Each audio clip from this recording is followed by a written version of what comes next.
दोस्तों नमस्कार, ये है मार्गदर्शन फॉर सिविल सर्विसेज। मैं अनुराग चौधरी।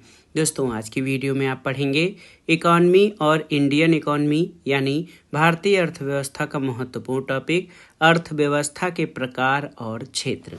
इसमें हम अर्थव्यवस्था के प्रमुख प्रकार और अर्थव्यवस्था की आर्थिक गतिविधियों के आधार पर जो क्षेत्र हैं उनके बारे में जानेंगे और यहाँ से परीक्षाओं में प्रश्न भी पूछे जाते हैं। उन प्रश्नों को भी हम रेखांकित करेंगे जो प्रश्न यहाँ से बनते हैं। तो सबसे पहले अगर आपसे अर्थशास्त्र की परिभाषा पूछी जाए तो आप क्या बताएंगे? दोस्तों अर्थशास्त्र एक सामाजिक विषय है। इसके अंतर्गत वस्तुओं सेवाओं के उत्पादन वितरण और उपभोग का अध्ययन किया जाता है।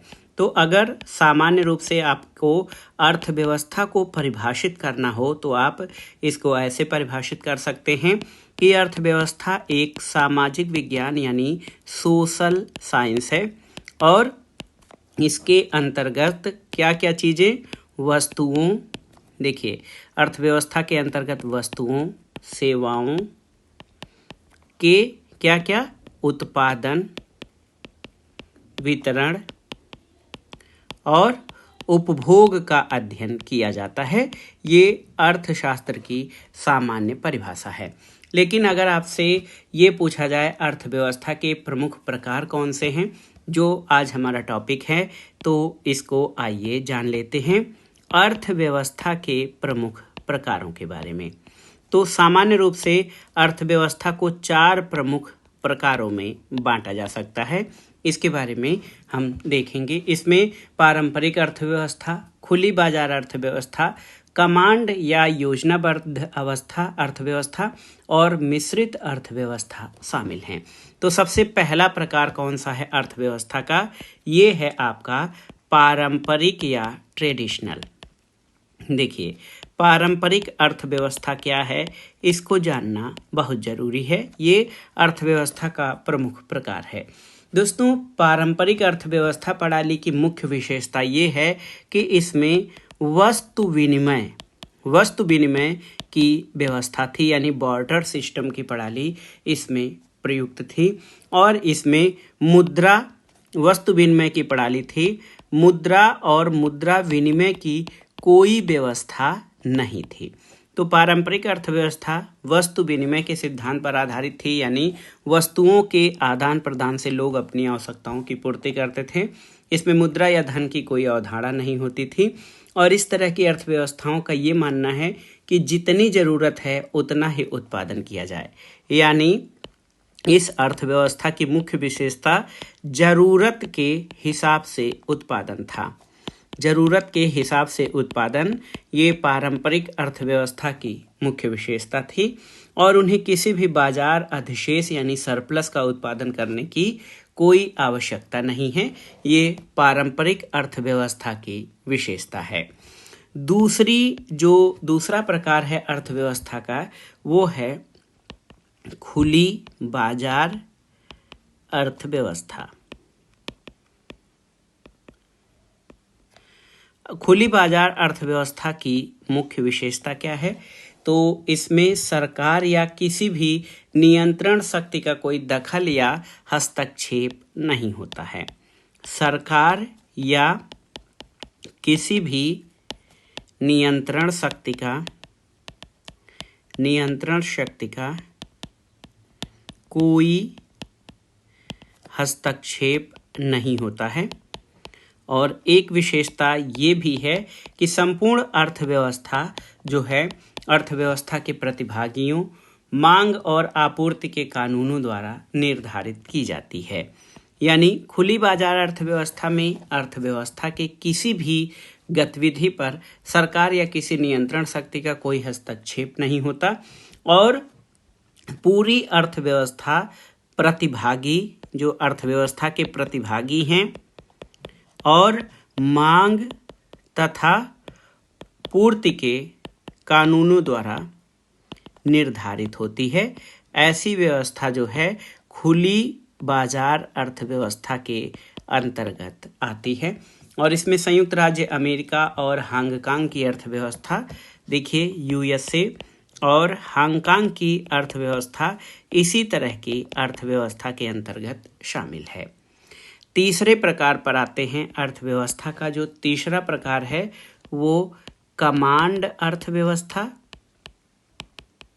देखिए, नोट कर रहा हूं, कमांड अर्थव्यवस्था या योजनाबद्ध अर्थव्यवस्था है। इसके बारे में जानते हैं तो ये आर्थिक प्रणाली में एक केंद्रीकृत शक्ति होती है जो ज़्यादातर मामलों में सरकार होती है। कमांड अर्थव्यवस्था या योजनाबद्ध अर्थव्यवस्था जो है ये केंद्रीकृत शक्ति यानी सरकार द्वारा नियंत्रित होती है। इसकी मुख्य विशेषता ये है। और ऐसी अर्थव्यवस्थाओं को योजनाबद्ध अर्थव्यवस्था के रूप में यानी प्लान्ड इकोनॉमी के रूप में भी जाना जाता है, ऐसी व्यवस्थाएं। और आप जान लीजिए, इसमें सरकार अर्थव्यवस्था के सभी योजनाओं का निर्माण करती है। मुक्त बाजार द्वारा कुछ भी तय नहीं किया जा सकता है। तो इसमें जो है सरकार महत्वपूर्ण भूमिका में होती है। सरकार की भूमिका जो है वो बहुत ही महत्वपूर्ण होती है क्योंकि सरकार ही योजनाओं का निर्माण करती है। यह सरकार ही योजनाओं का निर्माण करती है। ये मुख्य रूप से क्यूबा और चीन तथा सोवियत संघ गणराज्य जो थी उसकी अर्थव्यवस्था कमांड अर्थव्यवस्था या योजनाबद्ध अर्थव्यवस्था के अंतर्गत आती थी। चौथा प्रकार क्या है? ये है मिश्रित अर्थव्यवस्था यानी मिक्स्ड इकोनॉमी। मिश्रित अर्थव्यवस्था की विशेषता क्या है, इसको जानते हैं। तो आप जान लीजिए दोस्तों, मिश्रित अर्थव्यवस्था ये कमांड अर्थव्यवस्था, कमांड प्लस जो खुली अर्थव्यवस्था है यानी मुक्त बाजार, कमांड और मुक्त बाजार अर्थव्यवस्था का ये एक उचित समन्वय है मिश्रित अर्थव्यवस्था। जब आप परिभाषा पढ़ते हैं तो इसमें ऐसा आता है कि ऐसी अर्थव्यवस्था जिसमें सरकारी और निजी दोनों क्षेत्र का जो है योगदान होता है, उनके बीच समन्वय किया जाता है, उसको मिश्रित अर्थव्यवस्था कहते हैं। यह अर्थव्यवस्था सरकार के हस्तक्षेप से मुक्त होता है। मिश्रित अर्थव्यवस्था जो होता है ये सरकार के हस्तक्षेप से मुक्त होता है, ये इसकी महत्वपूर्ण विशेषता है। लेकिन जब भी सरकार को ज़रूरत महसूस होती है तो ये बाजार को विनियमित कर सकती है। विनियमन इसका सरकार द्वारा किया जा सकता है। और साथ ही साथ सरकार अर्थव्यवस्था के विशिष्ट संवेदनशील क्षेत्रों, जैसे कुछ ऐसे क्षेत्र हैं जैसे जो महत्वपूर्ण क्षेत्र हैं, परिवहन, सार्वजनिक सेवा, इसके अलावा रक्षा, इन सभी को विनियमित करने का कार्य करती है। इस पे जो है निजी क्षेत्र नहीं होते हैं। भारत और फ्रांस की अर्थव्यवस्था जो है वो मिश्रित अर्थव्यवस्था का महत्वपूर्ण उदाहरण है। तो ये था दोस्तों जो है अर्थव्यवस्था के प्रकार, पारंपरिक अर्थव्यवस्था, खुली बाजार अर्थव्यवस्था, कमांड अर्थव्यवस्था और मिश्रित अर्थव्यवस्था। अब आगे आइए देखते हैं अर्थव्यवस्था के क्षेत्र। ऐसे तो अर्थव्यवस्था के अलग अलग आधारों पर क्षेत्रों का निर्धारण किया गया है, जैसे आर्थिक गतिविधियों के आधार पर प्राथमिक, द्वितीयक, तृतीयक और चतुर्थक क्षेत्र तथा पंचम क्षेत्र। कार्य क्षेत्र के आधार पर संगठित क्षेत्र है और असंगठित क्षेत्र है। परिसंपत्ति के आधार पर सार्वजनिक क्षेत्र और निजी क्षेत्र तथा पीपीपी यानी पब्लिक प्राइवेट पार्टनरशिप आते हैं। लेकिन हम इस वीडियो में अर्थव्यवस्था की जो गतिविधियां हैं, आर्थिक गतिविधियां हैं, इसके आधार पर अर्थव्यवस्था के क्षेत्रों के बारे में जानेंगे और इससे आपको जो चीज़ें होंगी वो क्लियर हो जाएंगी। क्योंकि जो प्रारंभिक परीक्षा है हमारा, उसमें अर्थव्यवस्था के क्षेत्र से जो है कई प्रश्न आते हैं। तो अर्थव्यवस्था के क्षेत्र किसके आधार पर, इसमें हम जानेंगे आर्थिक गतिविधि के आधार पर। सबसे पहला क्षेत्र है, क्या है? प्राथमिक क्षेत्र। प्राथमिक क्षेत्र ये आर्थिक गतिविधि के आधार पर ये पहला क्षेत्र है और इसको कृषि क्षेत्र भी कहा जाता है, अर्थव्यवस्था के प्राथमिक क्षेत्र को। दोस्तों, इसके अंतर्गत अर्थव्यवस्था के प्राकृतिक क्षेत्रों का लेखांकन किया जाता है और इसके अंतर्गत जो क्षेत्र हैं उसमें क्या क्या चीज़ें शामिल हैं प्राथमिक क्षेत्र में, ये प्रश्न पूछता भी है। कृषि और वानिकी। दूसरा जो है वो मत्स्यन, मत्स्यन यानी मछली पकड़ना, और मत्स्यन और पशुपालन। और तीसरा महत्वपूर्ण खनन यानी ऊर्ध्वाधर खनन और क्षैतिज उत्खनन। ऊर्ध्वाधर और क्षैतिज उत्खनन ये अर्थव्यवस्था के प्राथमिक क्षेत्र के अंतर्गत यानी कृषि क्षेत्र के अंतर्गत आते हैं। दोस्तों, प्राथमिक गतिविधियों में लगे लोगों को, ये जो प्राथमिक क्षेत्र में जो लोग हैं उनकी काम की बाहरी प्रकृति के आधार पर जो लोग हैं, लोगों को क्या कहा जाता है? रेड कॉलर कार्यकर्ता। ये बहुत ही महत्वपूर्ण है, पूछ सकता है आपसे, इसको जान लीजिए कि प्राथमिक क्षेत्र के जो प्राथमिक क्षेत्र या कृषि कार्य के क्षेत्र हैं उनके उन प्राथमिक गतिविधियों में लगे लोगों को रेड कॉलर कार्यकर्ता कहा जाता है। प्राथमिक क्षेत्र सामान्य तौर पर ये कृषि क्षेत्र और उससे संबंधित गतिविधियां आती हैं। दूसरा प्रमुख क्षेत्र द्वितीयक क्षेत्र, सेकेंडरी, द्वितीयक क्षेत्र, और इसको उद्योग क्षेत्र भी कहा जाता है। ये आर्थिक गतिविधि के आधार पर अर्थव्यवस्था का जो क्षेत्र है वो द्वितीयक क्षेत्र। प्राथमिक क्षेत्र कृषि क्षेत्र, उसी तरह द्वितीयक क्षेत्र जो है ये इसको विनिर्माण या उद्योग क्षेत्र कहा जाता है। कृषि क्षेत्र से आगे का ये चरण होता है। अर्थव्यवस्था का वह क्षेत्र जो प्राथमिक क्षेत्र के उत्पादों को अपनी गतिविधियों में कच्चे माल की तरह प्रयोग करता है, और ऐसे क्षेत्र के अंतर्गत अर्थव्यवस्था के सभी निर्माण और विनिर्माण गतिविधियों को शामिल किया जाता है। और ये क्या करता है, इसकी सबसे महत्वपूर्ण विशेषता, जो प्राथमिक क्षेत्र के उत्पाद हैं, प्राथमिक क्षेत्र के उत्पादों को नए रूप में परिवर्तित करता है। कैसे? जैसे जब गन्ना हमारे खेतों में, ये गन्ना जो है प्राथमिक क्षेत्र का उत्पाद है, कृषि कार्य से उत्पन्न हुआ है। इसको जब हम चीनी मिल में ले जाते हैं तो इससे नया उत्पाद शीरा निर्मित किया जाता है और ये द्वितीय क्षेत्र की गतिविधि में शामिल हो जाएगा। तो आप जान लीजिए कि द्वितीय क्षेत्र बहुत ही सामान्य रूप से अगर जो आप देखेंगे तो अर्थव्यवस्था का ये क्षेत्र जो प्राथमिक क्षेत्र के उत्पाद की अपनी गतिविधियों में कच्चे माल की तरह प्रयोग करता है और नए उत्पाद बनाता है, और ये सभी जो है द्वितीय क्षेत्र या विनिर्माण और उद्योग क्षेत्र के अंतर्गत आते हैं। प्राथमिक क्षेत्र में लगे लोगों को रेड कॉलर कार्यकर्ता कहा जाता है, लेकिन द्वितीय क्षेत्र में लगे लोगों को क्या कहा जाता है? ब्लू कॉलर कार्यकर्ता। ये बहुत ही महत्वपूर्ण है, ब्लू कॉलर कार्यकर्ता कहा जाता है द्वितीय क्षेत्र, विनिर्माण और उद्योग क्षेत्र में लगे लोगों को। तीसरे पर आते हैं, जो अर्थव्यवस्था का तृतीय क्षेत्रक है वो तृतीयक, टर्शियरी या सेवा क्षेत्र इसको कहा जाता है। तृतीयक या सेवा क्षेत्र। सर्विस सेक्टर या सेवा क्षेत्र क्या है, इसको जानिए। दोस्तों, ये क्षेत्र अर्थव्यवस्था के प्राथमिक और द्वितीय क्षेत्र को अपनी उपयोगी सेवा प्रदान करता है। तृतीय क्षेत्र जो होता है ये प्राथमिक और द्वितीय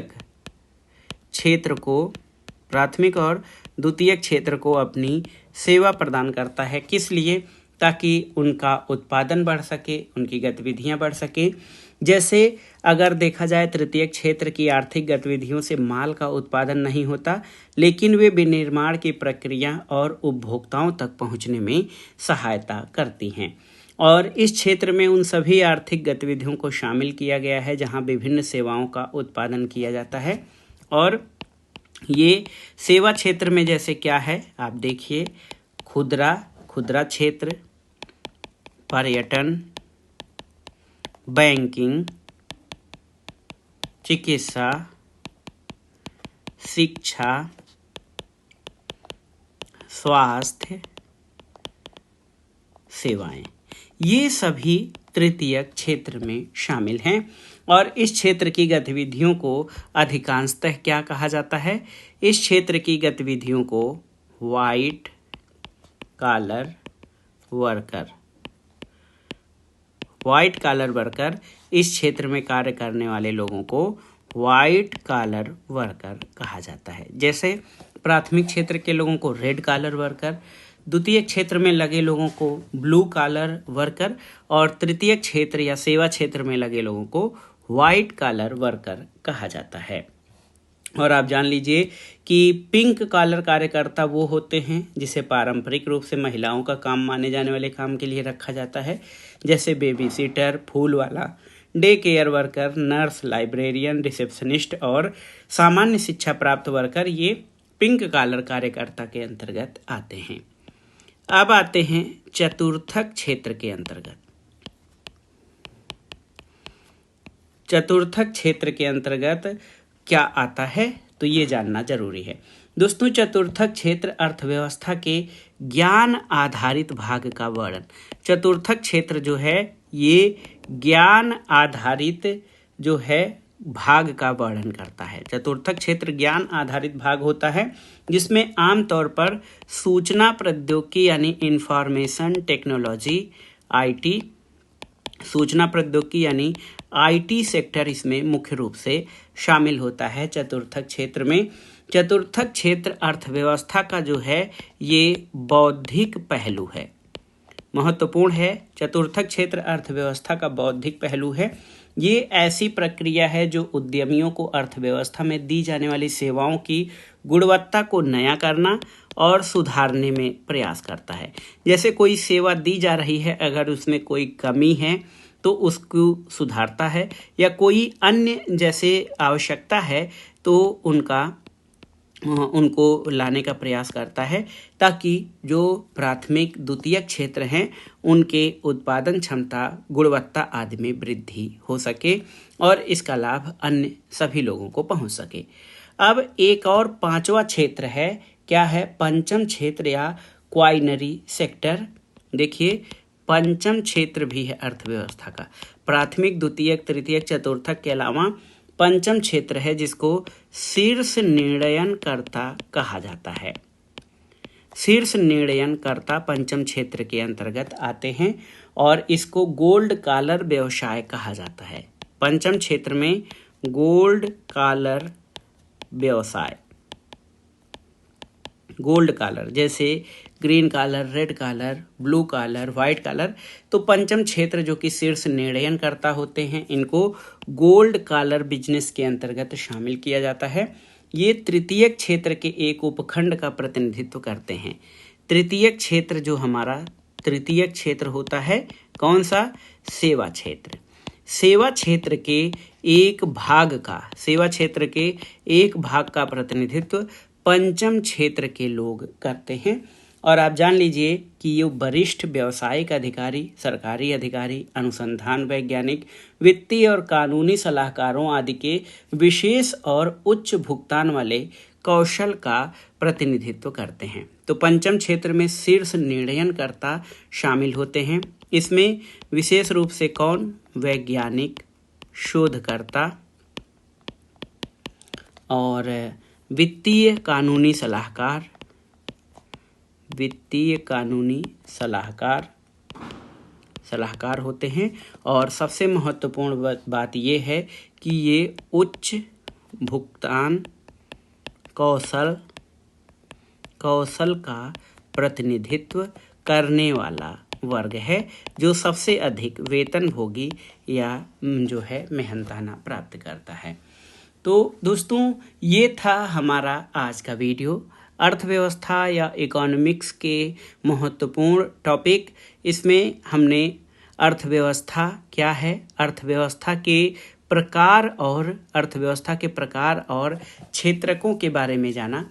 इसके बारे में आपने कई बार पढ़ा होगा, लेकिन हमने इसमें कई ऐसे महत्वपूर्ण टर्म्स और टर्मिनोलॉजी को यूज किया है जिससे आप बेहतर ढंग से इसको समझ सकते हैं। अर्थव्यवस्था के प्रकार भी आपने जान लिया और अर्थव्यवस्था का क्षेत्र भी आर्थिक गतिविधियों के आधार पर प्राथमिक, द्वितीयक, तृतीयक और चतुर्थक क्षेत्र आप जानते थे, एक पंचम क्षेत्र भी शामिल है जो कि तृतीयक क्षेत्र यानी सेवा क्षेत्र का एक भाग है। इसमें जो हैं शीर्ष वैज्ञानिक शोधकर्ता, वित्तीय कानूनी सलाहकार और एक प्रकार से देखिए ये वरिष्ठ व्यावसायिक अधिकारी और सरकारी अधिकारियों का वर्ग है जो उच्च भुगतान कौशल का प्रतिनिधित्व करता है। तो ये था आज का वीडियो। ये वीडियो आपको कैसा लगा हमें कमेंट बॉक्स में ज़रूर बताइएगा। वीडियो को लाइक करें, शेयर करें और इस चैनल मार्गदर्शन फॉर सिविल सर्विसेज को सब्सक्राइब करें। वीडियो देखने के लिए धन्यवाद दोस्तों, नमस्कार।